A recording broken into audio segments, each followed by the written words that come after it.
Welcome to Doctors of the Past, where you'll find the best medicine to heal your curiosity about history. In this video, we return to the Second Punic War, but this time we take a more romantic turn. If you have ever wondered who the first wife of the Numidian king Massinissa was, who her father was, how their love story unfolded, and how it ended, stay with us to find out.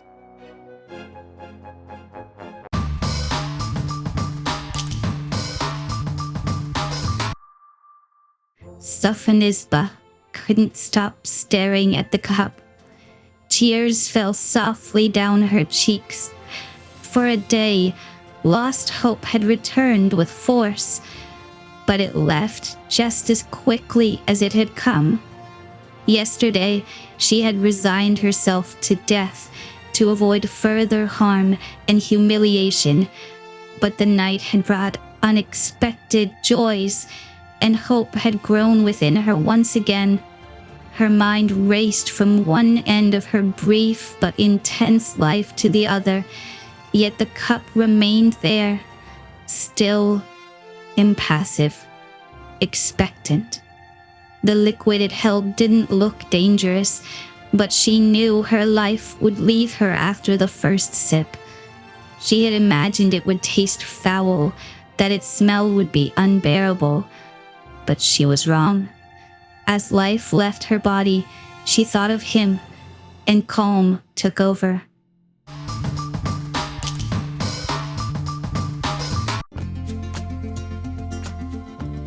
Sophonisba was the name of a woman from a prominent Carthaginian family. She was the daughter of General Hasdrubal Gisco, one of the generals sent by Carthage to Iberia, who, after losing that territory to the Romans, took charge of the defense of Africa in the Second Punic War. She was also the granddaughter of Gisco, Hamilcar Barca's comrade in the first clash against Rome. She is one of the few Carthaginian women about whom classical authors provide information, although their versions differ greatly. However, everyone agrees on her lineage, her marriage to two Numidian kings, her beauty, and her tragic end. Undoubtedly, the most dramatic version is the one recorded by Appian of Alexandria in his Roman history. Sophonisba grew up in Carthage. There she met Prince Masinissa, one of the sons of the Numidian king Gaia, who was being educated in Carthage as part of diplomatic agreements with the Numidian royal family. Like other women of the Carthaginian aristocracy, she was educated in literature and music. But unlike them, her education also included significant knowledge of international politics. Over the years, her beauty captivated Massinissa. Following the diplomatic trends of recent decades, her father decided to betroth her to the Numidian prince to ensure the young man would accompany him with his troops to fight Rome in Iberia. Massinissa kept his part of the deal and behaved as a formidable ally to the Carthaginians until the Roman conquest of the Iberian Carthage.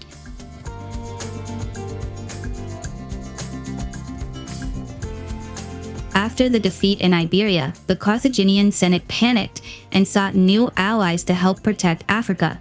The king of Western Numidia, Syphax, a traditional ally of Rome and sworn enemy of Prince Massinissa, seized the opportunity to improve his position. Indeed, following a tense tripartite diplomatic meeting, with Publius, Cornelius, Scipio, and Sophonisba's father dining at the same table as Syphax, the possibility of a new agreement became evident to Carthage. In a unilateral decision, consulting neither Sophonisba, her father, nor her fiancé, the Carthaginian government decided to give the general's daughter in marriage to Syphax. They exploited the Numidian king's attraction to the young woman to seal the alliance. When news of the marriage reached Massinissa, he decided to betray the Carthaginian side and met secretly with Publius to join the Roman ranks. Hurt by the Carthaginian decision, but aware of the importance of the new alliance, Sophonisba's father infiltrated several men into the Numidian prince's escort with the mission to assassinate him. However, Massinissa managed to escape with his life. King Syphax, in an attempt to appease his rival, proposed a marriage agreement between the two Numidian kingdoms, allowing him to choose one of his 3 daughters as a wife.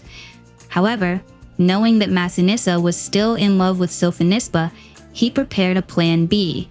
If the agreement was rejected, he would use the dowry gold to hire an assassin. The young prince's charisma was enough on this occasion for Syphax's servants to reveal the plot. During the final phase of the Second Punic War in Carthage's African domains, Syphax remained loyal to the Carthaginian side, regardless of the severity of the defeat. It seems Sophonisba's influence on the Numidian king was vital in this alliance, although we must not forget that Syphax had already betrayed the Roman general, and therefore Carthage was his best option to maintain his kingdom. The war for Numidia between Massinissa and Syphax did not end until 203 BC, with the accidental capture of the western Numidian king by his rival after a skirmish. This also allowed Massinissa to take his capital, Cirta, without using force. There, to his surprise, he found Sophonisba. She assured him she had been forced to marry her rival. The then king of Numidia accepted her apologies and decided to marry her on the spot. This act of love contravened the wishes of the Roman general, who considered all property of the defeated king, including his family, part of the spoils of the Roman people. When Syphax was presented as a prisoner before Scipio, he tried to justify his betrayal to Rome by claiming his wife was capable of convincing anyone to do whatever she wanted with her seductive arts. But that did not save him from captivity, and he was transferred to Tibur, where he died the following year. Whether due to these words, or because he had a different fate in mind for Sophonisba, when Massinissa met with Publius, the Roman reprimanded him severely and demanded he hand over his new wife. The Roman general's inflexibility towards the newlyweds could have been due to Scipio's fear that Sophonisba would again influence Numidian international politics. But there is also the possibility that his desires were much darker. The image of Publius Cornelius Scipio offered by most classical authors is that of restrained, chaste, and generally virtuous. But not all writers agree with this image. Indeed, both the historian Valerius Antius and the poet Naevius Naevius present a much darker Publius, using his military position to satisfy his desires. Although it cannot be ruled out that this was political propaganda designed to discredit the celebrated Roman general, Sophonisba's terror at the prospect of becoming his prisoner may be an indirect indication of Scipio's shadows.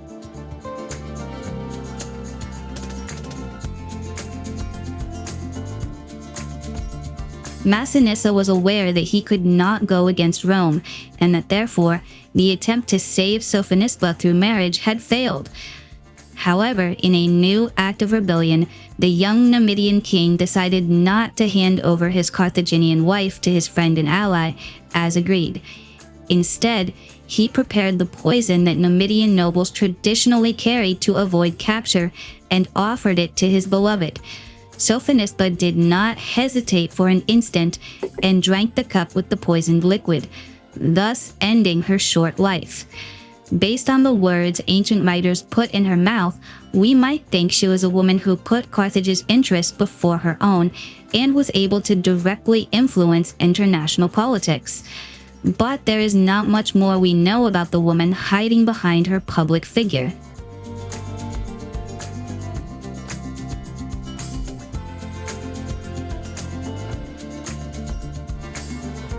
As mentioned, Appian's version is by far the most dramatic.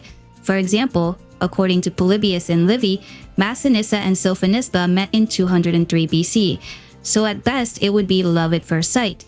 According to them, Massinissa's betrayal was due to strictly political and military reasons, not the alleged breach of his marriage engagement.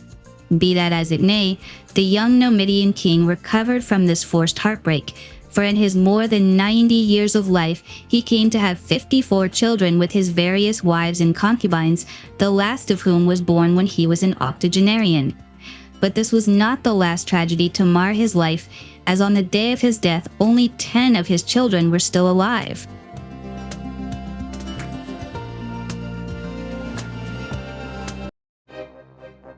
And you, do you think the love between Syphax or Massinissa and Sophonisba was sincere, or do you believe they acted exclusively for political interests?